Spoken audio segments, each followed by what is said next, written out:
nífẹ̀ẹ́ ni mọ́ ṣùgbọ́n ẹni ní àjọrọ̀ ẹni alágbèékẹ́ láyàdékúnlé lọ́jọ́ tí gbọ́ abẹ́lẹ̀ jàyàn ẹ̀wá gbígbà lọ́ọ́ ti lọ́kàn. tani wá ṣe ń dùn kò ní di kóró ẹni mo fàyè mi fún kó dàgbà kó dògbò nínú ọkàn mi àyànfẹ́ mi owó rí ohun gbogbo. tani wá ṣe ń dùn kò ní di kóró ẹni mo fàyè mi fún kó dàgbà kó dògbò nínú ọkàn mi àyànfẹ́ mi owó rí ohun gbogbo. ìfẹ́ ayé mi ìlọsíwájú ẹ ló jẹ mí lógún ẹni fẹ́ mi má ṣùgbọ́n mi tó kọ́kọ́ jagun nítorí mi àyànfẹ́ ò ṣe mo dúpẹ́ tẹ́nìkan kì í gbàkàtà lọ́wọ́ àkìtì ìmúlònìkan bó kì máa yí ṣe tí ó kan ó dùn kájọ pé títí ayérayé lágrímẹ́ǹtì ìtajọ ní my sweetheart àríwá ṣe dùn kò ní di kóró ẹni mo fàyè mi fún kó dàgbà kó dògbò nínú ọkàn mi àyànfẹ́ mi orí ohun gbogbo. alákànjí akọrin òye ẹ̀rọ aláṣọyé fáwọn alágbọ̀yé Mr. HPT ẹ̀rọ alápọ̀nlé bí mo ṣe ń dé ṣọlọ́run lóde ọbàdé ní ládé olùtọ́jú mi olùṣọ́ mi túbọ̀ máa ṣọ́ mi má jẹ́ ń ṣàṣìṣe kí má dẹni ẹ̀tẹ́ lójú olólùfẹ́ kí má gba ìgbẹ̀yẹ lójú ọmọ aráyé. Bàrí wá ṣe ń dùn kò ní di kóró ẹni mo fàyè mi fún kó dàgbà kó dògbò nínú ọkàn mi àyànfẹ́ mi borí ohun gbogbo. Rashidatu mi ọmọ ìyá àgbékẹ́ ọmọ wù mí adára bí ìpín lókè sí mi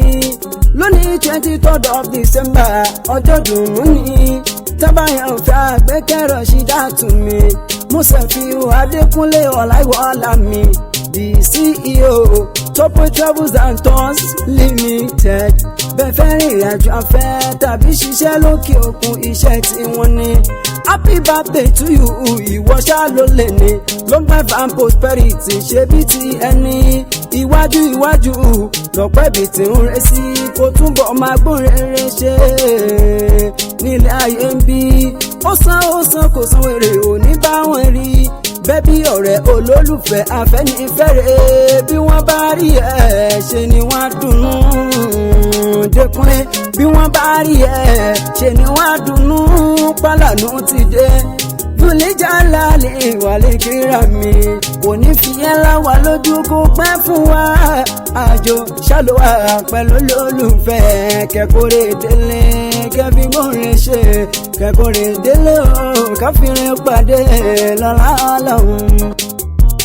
Bàrí wá ṣe dùn kò ní di kóró ẹni mo fàyè mi fún kó dàgbà kó dògbò nínú ọkàn mi àyànfẹ́ mi borí ohun gbogbo. Wà á ṣàmọ́dún lọ́la ọlọ́run kọ́lá olékún bó ṣe lé ọdún. Wà á ṣàmọ́dún lọ́la ọlọ́run kọ́lá olékún bó ṣe lé ọdún. Dékúnlé olólùfẹ́ ẹni bí ọkàn ẹ ìbàdí àrán ẹ ẹlẹ́yin ju ẹgẹ́ alágbèékẹ́ àtàwọn òbí ẹ tó ń tọ́ láìwọ̀lá Ajárúkọ̀yà Alájọkẹ́ pẹ̀lú olólùfẹ́ gbogbo wọn pátá náà súre fún ẹ wípé wá ṣàmọ́dún lọ́la ọlọ́run kọ́lá olékún bó ṣe lé ọdún. Èmi gangan Alákànjí Mr. HPT ẹ̀rọ aláṣọ mo bá ẹ yọ̀ mo bá ẹ dúpẹ́ mo súre fún ẹ pé wá ṣàmọ́dún nínú ọlá ńlá pẹ̀lú àlàáfíà àjọṣe wa ò ní bàjẹ́ lọ́la ọlọ́run. Jẹ́ sáré wéré bá ẹ dèlù rẹ lóṣogbo ròkì ọmọ onílé òbí Òṣogbo ìlú aró ọmọ arọ dẹ̀dẹ̀ bí òkun àrẹ ò pẹ́ta ààrẹ pẹ́ta mo gbà ó Ọ̀ṣun Òṣogbo pẹ̀lẹ́ o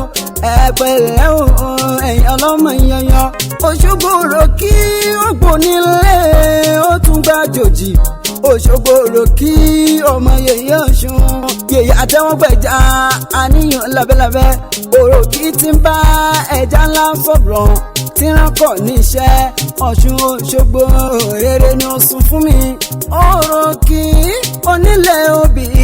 aláró ọmọ sálà kẹ́mi ogun Adékúnlé mi kò dàgbà kòdògbò nínú ọ̀làlà aṣàmọ́dún lọ́la ọlọ́run kọ́lá ọ̀rẹ́kùn bó ṣe lè lọ.